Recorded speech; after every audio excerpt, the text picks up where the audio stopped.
బంగ్లాదేశ్లోని హిందువులపై మారణకాండ కొనసాగుతూనే ఉంది, ఆగడం లేదు. తాజాగా డిసెంబర్ 27వ తారీఖున కూడా ఒక సంఘటన జరిగింది.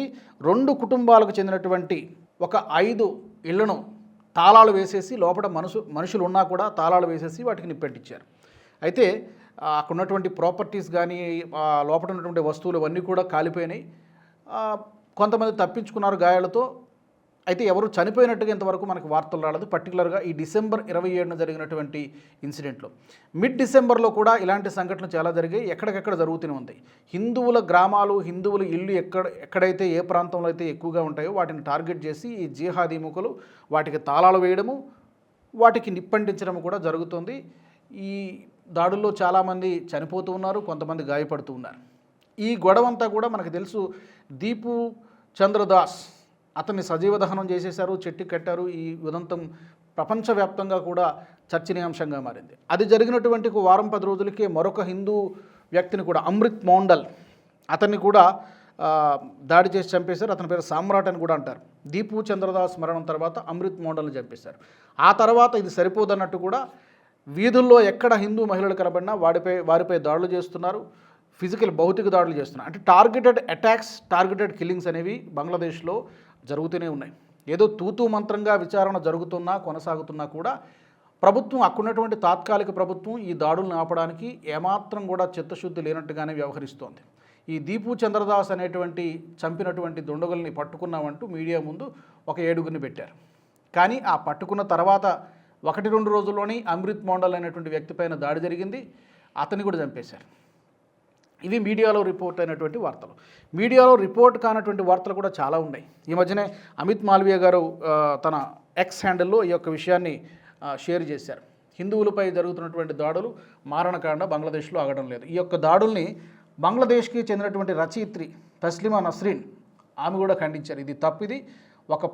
ఒక సామాజిక వర్గాన్ని, ఒక మతానికి చెందినటువంటి వ్యక్తుల్ని ఇలా టార్గెట్ చేసి చంపడం అనేది చాలా అమానుషం అని చెప్పి ఆమె కూడా బాహాటంగా విమర్శించినటువంటి పరిస్థితి కనిపిస్తోంది. రీసెంట్గా ఫిరోజ్పూర్ జిల్లాలో జరిగింది ఈ సంఘటన.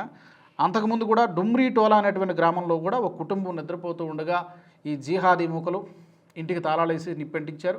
ఆ దాడుల్లో కూడా చాలామంది గాయపడ్డారు, కొంతమంది చనిపోయినట్టు కూడా వార్తలు వచ్చాయి. కాకపోతే వాళ్ళ పేర్లు, వివరాలు కూడా ఇంకా బయటికి రాలేదు.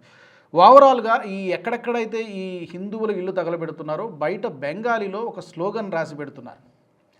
ఆ స్లోగన్ సారాంశం ఏంటంటే, ఇల్లు కానీ, ప్రాపర్టీలు కానీ, లేదా వ్యాపారాలు కానీ నాన్ ముస్లింలకు చెందినటువంటి వారు ఏమున్నా కూడా మేము దాన్ని తగలబెట్టేస్తాం, లేకపోతే ధ్వంసం చేస్తాం, లేకపోతే నాశనం చేస్తాం. అంటే ఈ బంగ్లాదేశ్లో కేవలం ముస్లింలు మాత్రమే ఉండాలి, ఇస్లాం మతం మాత్రమే ఉండాలి, వేరే వాళ్ళు ఎవరు కూడా ఈ దేశంలో ఉండడానికి వీలు లేదనేటువంటి స్లోగన్ని బెంగాలీలో స్టిక్కర్స్ లాగా రాసి వెళ్తున్నారు. అంటే అది ఒక హెచ్చరికలాగా హిందువులని భయభ్రాంతులు చేయాలి, ఈ ప్రాంతంలో, ఈ దేశంలో ఉండనివ్వకూడదు అనేటువంటిది మెసేజ్ చాలా క్లియర్గా వెళ్తోంది. అది ఇప్పటికే పూర్తి ఇస్లామిక్ స్టేట్గా మారిపోయింది. పాకిస్తాన్తో ఎప్పుడైతే దోస్తీ చేస్తుందో అప్పుడే ఇస్లామిక్ స్టేట్ ఖలీఫా రాజ్య స్థాపన దిశగా, షరియా చట్టాన్ని అమలు చేసే దిశగా అక్కడ ఈ దారుణాలు, అక్రమాలు ఇవన్నీ కూడా జరుగుతున్నాయి. టార్గెటెడ్ కిల్లింగ్స్, టార్గెటెడ్ అటాక్స్ కూడా జరుగుతూ ఉన్నాయి. మరి దీన్ని అడ్డుకోవడానికి భారత ప్రభుత్వం ఏదైనా చేయాలనేటువంటి ఒత్తిడి కూడా ప్రభుత్వంపై పెరుగుతోంది. ప్రభుత్వం కూడా తన వంతు ప్రయత్నం చేస్తోంది. కానీ ఆ ప్రయత్నం సరిపోవడం లేదేమో అనిపిస్తుంది. అంతర్జాతీయంగా ఇంకా ఒత్తిడి తీసుకురావాల్సినటువంటి అవసరం ఉంది.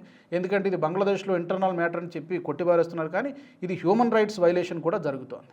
మరి ఈ టార్గెటెడ్ కిల్లింగ్స్ని అడ్డుకోవాలి, టార్గెటెడ్ అటాక్స్ని అడ్డుకోవాలంటే భారత ప్రభుత్వం నుంచి ఇంకా ఎలాంటి యాక్షన్ ఉంటే బాగుంటుంది? క్విక్ యాక్షన్ వెంటనే బాగుంటుంది. తప్పకుండా మీ అభిప్రాయాన్ని కామెంట్ సెక్షన్లో తెలియజేయండి. మీకు నచ్చినట్టయితే లైక్ చేయండి, 10 మందికి షేర్ చేయండి. అలాగే కామెంట్ల రూపంలో మీ అభిప్రాయాలను మాతో పంచుకోండి. Nationalist hub group of channels ను సబ్స్క్రైబ్ చేసుకుని తెలుగునాట జాతీయవాద జర్నలిజాన్ని ప్రోత్సహించండి. ఈ వీడియో కింద ఉన్న బెల్ ఐకాన్ పై క్లిక్ చేయడం మర్చిపోవద్దు.